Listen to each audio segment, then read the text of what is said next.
అందరికీ నమస్కారం. ఎప్పుడైనా అనిపించిందా మనల్ని మనం మార్చుకుంటే ఈ ప్రపంచాన్నే మార్చగలమేమో అని? వెల్, ఈరోజు మనం అలాంటి ఒక లోతైన ప్రయాణంలోకి అడుగుపెట్టబోతున్నాం. యోగా మరియు తపస్సు వెనుకున్న అద్భుతమైన తత్వాన్ని, ఆ శక్తిని కలిసి తెలుసుకుందాం రండి.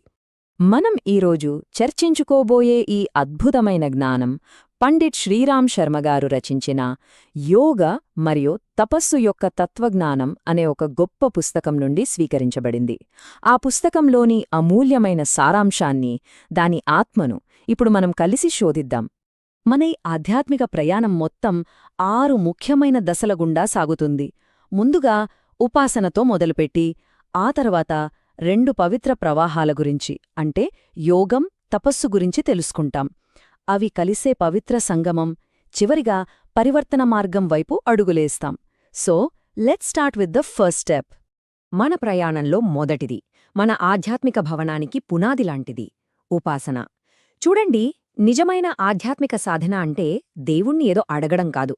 అసలు దానికి ముందు మనం చేయాల్సిన ఒక పనుంది. అదే మనల్ని మనం శుభ్రపరుచుకోవడం.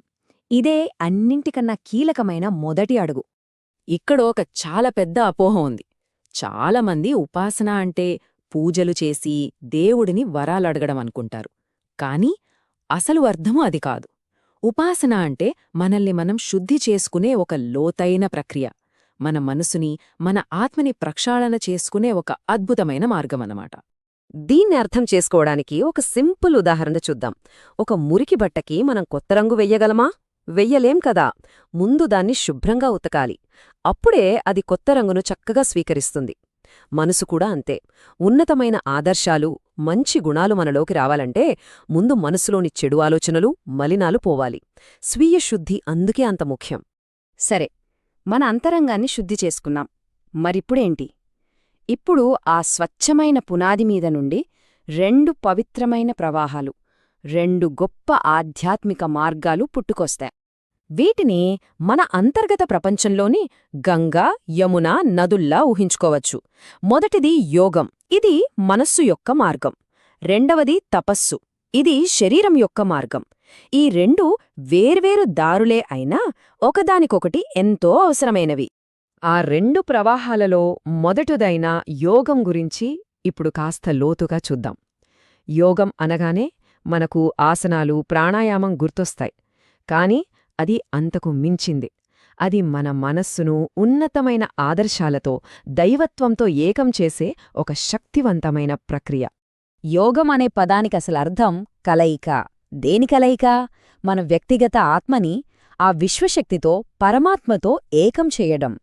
It's a process of union, ఒక లోతైన అంతర్గత ఐక్యత అన్నమాట. మరి ఈ ఐక్యతను ఎలా సాధించాలి? దానికోసం 4 దశలున్నాయి. మొదట స్వాధ్యాయం, అంటే మన గురించి మనం తెలుసుకోవడం. తర్వాత మననం, అంటే దాని గురించి లోతుగా ఆలోచించడం. మూడవది చింతన, అంటే ఆ భావనలో పూర్తిగా మునిగిపోవడం. ఇక చివరిగా ధ్యానం, దాని ద్వారా ఆ ఉన్నత శక్తితో పూర్తిగా ఏకమైపోవడం. ఇప్పుడు ఆ 2వ ప్రవాహం తపస్సు వైపు వద్దాం. యోగం మనస్సు కోసమైతే తపస్సు శరీరం కోసం. ఇది శారీరక క్రమశిక్షణ ద్వారా ఆధ్యాత్మిక శక్తిని సంపాదించే మార్గం. సింపుల్గా చెప్పాలంటే మనల్ని మనం ఒక బలమైన ఉక్కులా మల్చుకోవడం. తపస్సు అనగానే శరీరాన్ని కష్టపెట్టుకోవడమని చాలామంది అనుకుంటారు. కాని అది కాదు. ఒక గొప్ప లక్ష్యం కోసం కష్టాలను మనస్ఫూర్తిగా స్వీకరించడమే తపస్సు. ఇనుముని కొలిమిలో కాల్చి సమ్మెటతో కొడితేనే అది ఉక్కులా మారుతుంది కదా. అలాగే ఈ ప్రక్రియ ద్వారా మన ఆత్మబలం, సంకల్పశక్తి అసాధారణంగా పెరుగుతాయి. సో తపస్సులో ఏముంటుంది? క్రమశిక్షణ, ఆత్మనియంత్రణ ఉంటాయి.